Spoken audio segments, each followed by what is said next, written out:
Hello friends, myself Mrs. Arvi Mahajan, and today we are going to learn a lesson from my English book 8 standard 8.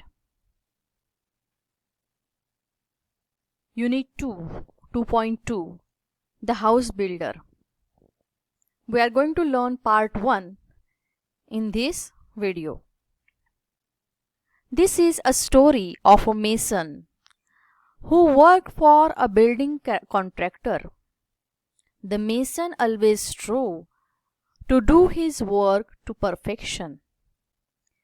As soon as a house had been designed by the architect and details finalized by the engineer, the contractor would send for the mason and leave the responsibility of building the house to him.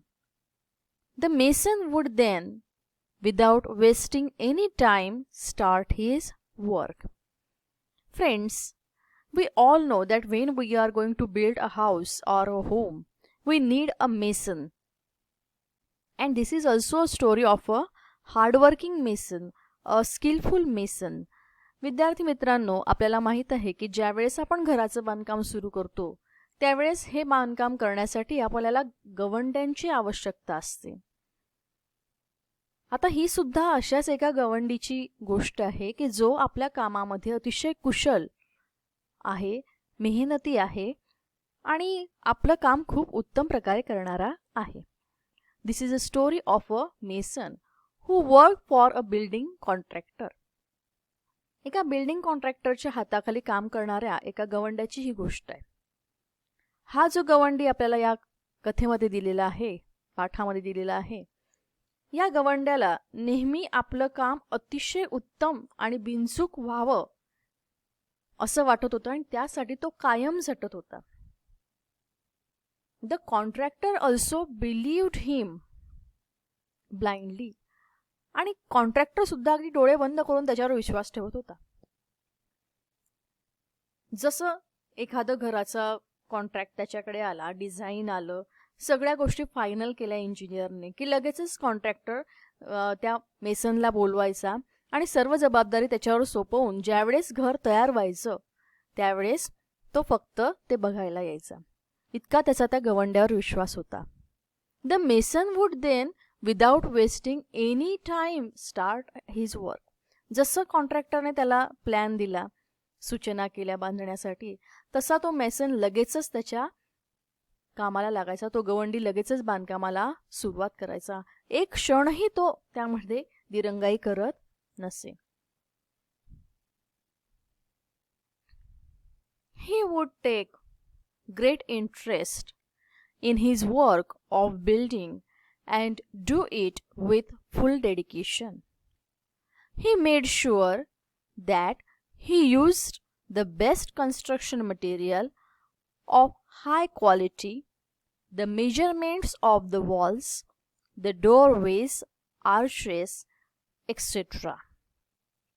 were perfect, and he gave an excellent and appealing finish to whatever he built.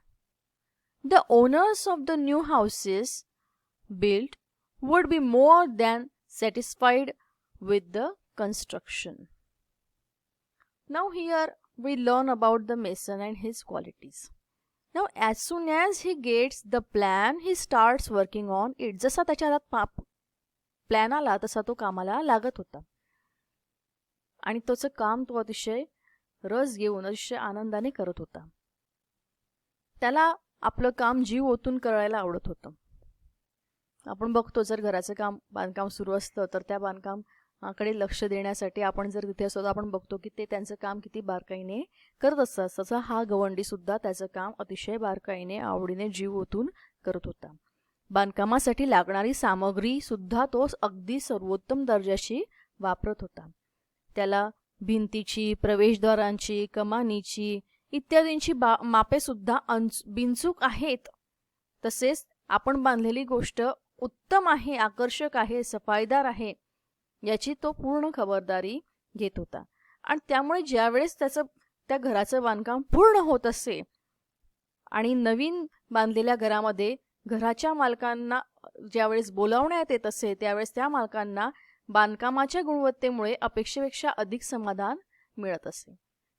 Now this is the most important thing that as he worked very hard for each of the construction, the owners were satisfied with him. जसं त्याने प्रत्येक बांधकामामध्ये अतिशय रस घेऊन काम केलं, मेहनतीने केलं, तसं त्याचा प्रत्येक मालक सुद्धा त्याच्या या कामावर खुश झालेला होता.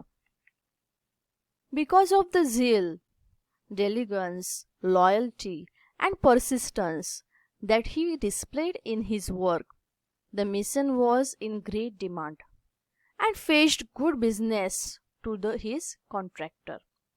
Subsequently, the contractor recompensated the mason handsomely with a very good salary. He could meet the needs of his family sufficiently without any scarcity. Now, the mason has a lot of qualities. His zeal, diligence, loyalty, persistence, all these qualities made him a great person in his field. He was in great demand, and as his work was flawless, as it was the best, the contractor also got more and more contracts. He faced good business. आता हा जो गवंडी होता, या गवंड्याचा आपल्या कामाप्रती असलेला उत्साह, मेहनत, त्याच्यामध्ये असलेला जो समजूतदार होता, चिकाटी होती, त्या ठिकाणी त्याची मागणी त्यामुळे खूप वाढलेली होती. जो कॉन्ट्रॅक्टदार होता त्याचा धंदा सुद्धा केवळ या गवंड्यामुळे अतिशय चांगला जोमात सुरू होता. आणि साहजिकच कॉन्ट्रॅक्टरला या सगळ्या गोष्टीतून फायदा असल्यामुळे तो सुद्धा त्या गवंड्याला अतिशय चांगला पगार देत होता. त्याच्या सगळ्या गरजा पूर्ण होत होत्या. अगदी त्याला काहीही कमी नव्हतं. त्याच्या कुटुंबाच्या सर्व गरजा तो सहज पूर्ण करत होता. त्यामध्ये कोणतीही चणचण उणीव तो वासू देत नव्हता. And this is the most important thing when you are working. तुम्ही काम करत असताना या गोष्टी महत्त्वाच्या असतात की तुम्ही तुमच्या कुटुंबाच्या सगळ्या गरजा पुरवू शकतात. या ठिकाणी सुद्धा तो गवंडी आपल्या कुटुंबाच्या सर्व गरजा अति सहज पुरवत होता. The mason thus continued working with great devotion for many years till he became a grandfather. Then he decided that it was time to retire and spend time playing with his grandchildren. Being a firm-minded person, he informed his contractor of his decision to retire from house building. The contractor was very disheartened to lose such an excellent workman and urged the mason to continue his job, but to no avail. The mason had made up his mind and refused to carry on. Now, here is we can say the main point of this story, because retirement is a part of our life. When you are doing service, at that time retirement is a part of our life when we decide to live some time with our family. And so the mason also wanted to retire from his work and spend time with his family. आता बघा, प्रत्येकाला सेवानिवृत्ती ही हवी असते ठराविक कालावधीनंतर, सेवा केल्यानंतर, नोकरी केल्यानंतर. तसंच बरेच वर्ष त्या कॉन्ट्रॅक्टरच्या हाताखाली काम केल्यानंतर तो ठरवतो की आपण आता निवृत्ती घ्यायची, सेवानिवृत्ती घ्यायची आणि आपल्या नातवंडांसोबत, कुटुंबासोबत वेळ घालवायचा. Now the contractor was not very happy to hear the news. आता खरं पाहिलं तर त्या कॉन्ट्रॅक्टरला मुळीच आनंद झाला नव्हता. त्याने जेव्हा ऐकलं की हा गवंडी आपला आता उद्यापासून कामाला येणार नाही. पण तो ठाम मताचा माणूस असल्यामुळे, गवंडी ठाम मताचा माणूस असल्यामुळे कॉन्ट्रॅक्टरला सुद्धा त्याचा हा निर्णय मान्य करावा लागला. Still he urged him to continue his job. तरी सुद्धा तो त्याला पुन्हा पुन्हा विनंती करत होता की तुम्ही तुमचं काम चालू ठेवा. But the mason had made up his mind to retire from his job and he refused to carry on. पण त्या गवंड्याने ठरवलेलं होतं की आपल्याला आता निवृत्त व्हायचं आहे, सेवानिवृत्त व्हायचं आहे, कुटुंबात वेळ घालवायचा आहे आणि म्हणून त्याने पुढे काम करण्यासाठी अगदी स्पष्ट नकार दिला. Now here the first part ends.